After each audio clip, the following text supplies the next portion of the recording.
நம்ம தமிழர்களுடைய கலாச்சாரத்துல முக்கியமான ஒண்ணுதான் இந்த வாழை மரம். ஏன்னா இதோட ஒவ்வொரு பாகங்களுமே நிறைய பயன்களை கொடுக்குது. எந்த ஒரு விசேஷனாலும் நம்ம பாரம்பரியத்தை ஞாபகப்படுத்துற விதமா வாழை இலையில தான் சாப்பாடு பரிமாறுறாங்க. கிராமத்துல எல்லா வீட்டு புடக்காலையிலயும் 2 வாழை மரமாவது இருக்கும். பச்சையா இருக்கக்கூடிய இலைகளை மட்டும் இல்லாம காஞ்ச இலைகளையும் ரொம்ப தூரம் பயணம் செய்யும் போது உணவுகளை கட்டி எடுத்துட்டு போறதுக்கு இதை பயன்படுத்தியிருக்காங்க. இந்த காஞ்ச இலைய பனித்தடுக்குன்னு சொல்லுவாங்க.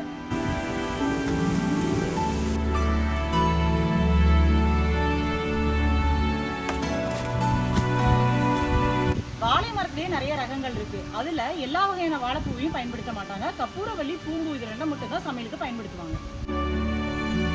அப்பெல்லாம் இந்த வாழை நார்ல மாலை மட்டும் தான் கட்டுவாங்க. ஆனா இப்ப வாழை நாரை பயன்படுத்தி சேலைகள் நெய்யறாங்க, கூடை பையெல்லாம் செஞ்சுட்டு இருக்காங்க. இந்த காஞ்ச இலைய ஆக்கைன்னு சொல்லுவாங்க. காலத்துல சமையல் செய்ய விறகுகளை கட்டி எடுத்துட்டு போறதுக்கு இந்த ஆக்கையை பயன்படுத்திருக்காங்க. பெரும்பாலும் சம கட்டுறதுனாலே இந்த ஆக்கையை தான் பயன்படுத்திருக்காங்க.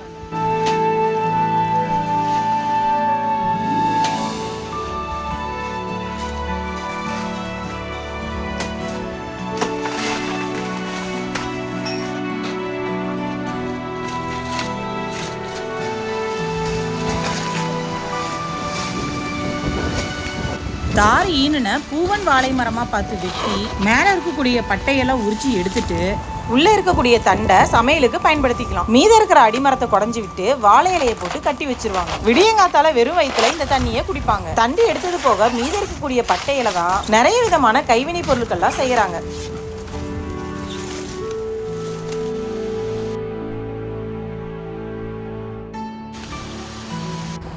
சுமையை தூக்கிட்டு போகும்போது தலை அழுந்தாம இருக்கிறதுக்காக இந்த மரத்தோட ஆக்கையில சுமாடு செஞ்சு பயன்படுத்தியிருக்காங்க.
ஊற வச்சா வருவாங்க.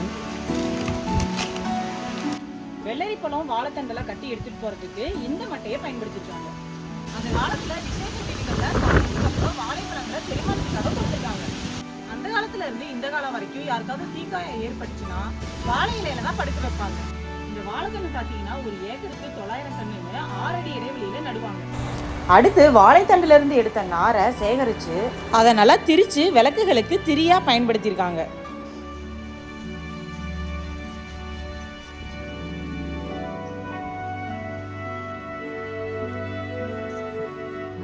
இப்படி நம்ம முன்னோர்கள் வாழை மரத்துடைய ஒவ்வொரு பாகங்களையும் சமையலுக்கும் வீட்டு உபயோக பொருட்களாகவும் பயன்படுத்தி வந்திருக்காங்க.